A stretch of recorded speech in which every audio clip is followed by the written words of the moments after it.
his German counterpart for a, quote, sustainable ceasefire. This comes after former Defence Secretary Ben Wallace warns that Israel's tactics will fuel the conflict for another 50 years.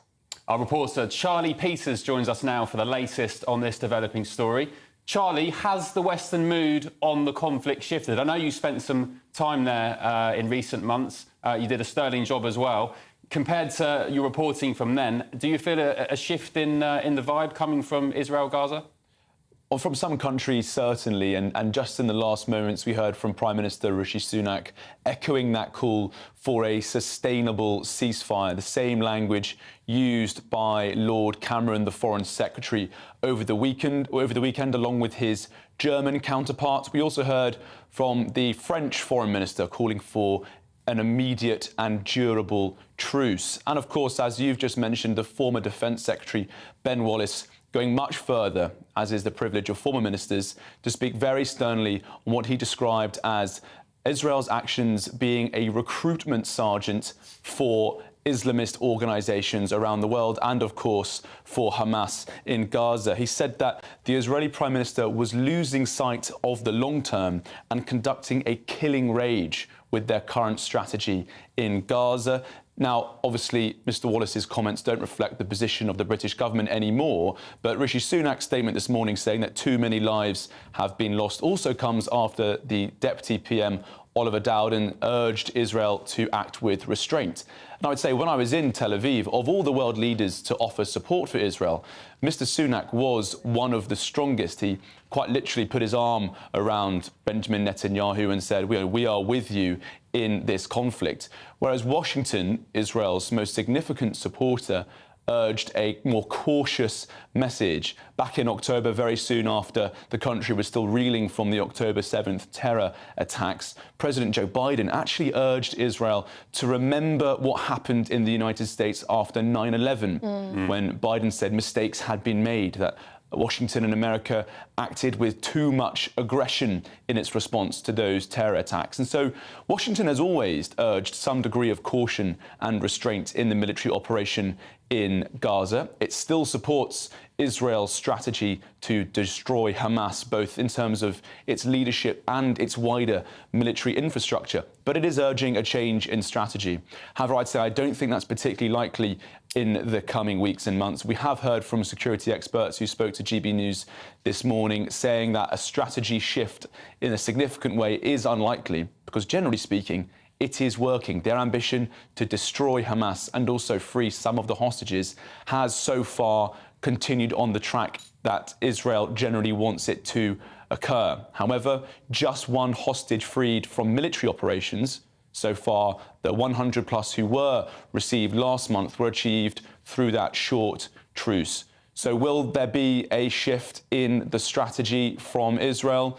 Probably not, but there could be smaller adjustments to their military goals. This week, we know that the Defence Secretary of the United States, Lloyd Austin, will be meeting with his Israeli counterpart, Yoav Gallant, in Tel Aviv. It's likely that the American move there is going to be to urge the Israelis to rely less on bombing campaigns and actually shift to sort of smaller, more elite military operations using smaller teams, fewer munitions. And we'll see if that strategy comes through. Charlie, great stuff. Thank you so much. Joining us now is Tal Heinrich, the spokesperson for the Israeli Prime Minister Benjamin Netanyahu. Thank you for joining us. What has the Israeli response and the government response been from this growing pressure, it seems, of talk of a ceasefire? Can you just explain the Israeli position? Thank you, Ben and Emily, for having me on today. Well, you see, of course, there is pressure on Israel. We're aware of that. And but we're not fighting this war for likes on social media. We take advice from partners, of course, or for, we're not fighting this for better handshakes at the UN corridors. Yes, there is pressure, but we are fighting an existential genocidal threat called Hamas.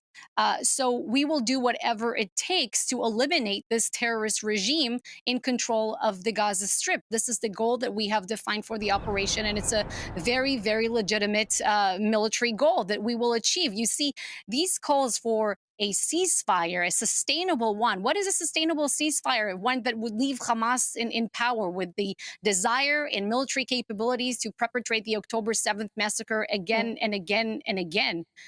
I don't think that's a sustainable reality. It's not an acceptable one that the Israeli nation, that the Israeli public would agree to live next to. Not anymore.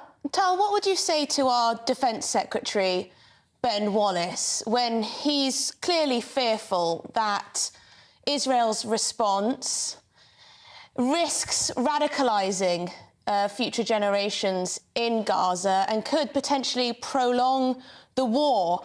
There's a very real concern, and it's not based on taking sides, it's based on security concerns, that with the continued bombardment of Gaza, what will happen is that residents of Gaza will be more and more radicalised against Israel and also the West in general. What would you say to that?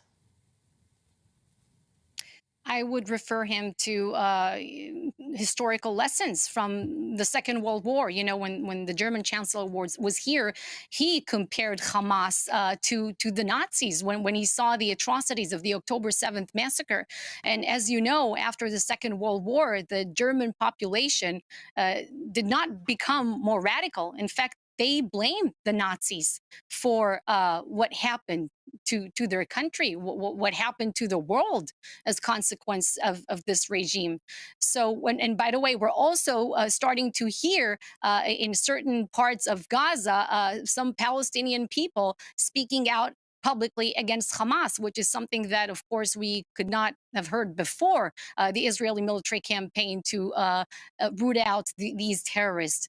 Now, one more thing to remember here is that Israel must send, and not only Israel, the civilized world as a whole, must send an unequivocal message against terrorism, because terrorists and bad actors around the world are watching what's happening in our region right now. They're taking notes. And if we show leniency, if you know, Hamas somehow remains in power, what kind of message does it send? It's an open invitation for more trouble and more bloodshed on behalf of other bad actors. So we must, as the civilized world, send this very strong message against terrorism, that terrorism is a dead end. Now, there was a word that he said that is simply not in place. He used the word rage. You see, Israel is not driven by rage, not at all. That's an unfortunate language. We are driven, we are seeking accountability. This is why the IDF is operating right now. We are not driven by rage. I completely understand the goal of dismantling Hamas, but are you concerned by the number of civilian lives that are being lost? Because that's what seems to be motivating Western leaders to take this sort of new approach, calling for a ceasefire, is the concern that the level of destruction in Gaza is simply unsustainable and that too many civilian lives are being lost. Once Hamas is eliminated, we said we don't want to see any kind of resurgence of terrorism in Gaza. But first, to build a better hope for this future, you know, you're talking about the destruction in Gaza as a result of Hamas's war that they waged on us with the attack on October 7th. You see, nothing new can be built there as long as these terrorists are in control of the Gaza Strip. Something significant has to change. Hamas must be eliminated. The radical ideology of Hamas and its grip on the Palestinian population also has to change for us to be able to build something better in this region. First, the right conditions have to be in place. You see, there's no point, so to say, let me compare it once again to Europe, to talk about a Marshall Plan, for example, if we're still in 1939. First, you know, there's D-Day, there's the Stalingrad battle, and so on. Tal, things have to happen in order. Hamas, if I may just be very blunt, is there a limit to the amount of civilian casualties Israel is prepared to accept? We don't accept one civilian casualty. We don't. But there's 18,000 plus so far, according to Hamas. We target terrorists and terror infrastructure. The IDF is doing the utmost effort to safeguard the civilian population in Gaza. Full stop. When we go to unprecedented extents to try to safeguard the civilians there and to ease the civilian suffering in Gaza, by the way. You know, the IDF, I'm sure that you've seen this map of the zones, the numbered zones. We, in fact, tell the civilians in Gaza exactly where and exactly when our troops are going to operate. What kind of military does that? What kind of Western military has ever done that? Of course, this puts our soldiers at risk because the terrorists also know where we're going to operate, but we are calling on them to evacuate. And I'm sure that friends and family of service members in the UK, they're watching us right now. They're wondering, well, who does that? It's us, the most moral military in the world. Well, thank you very much for your time. Tal Heinrich, spokesperson for the Israeli Prime Minister. Appreciate your time. Thank you very much.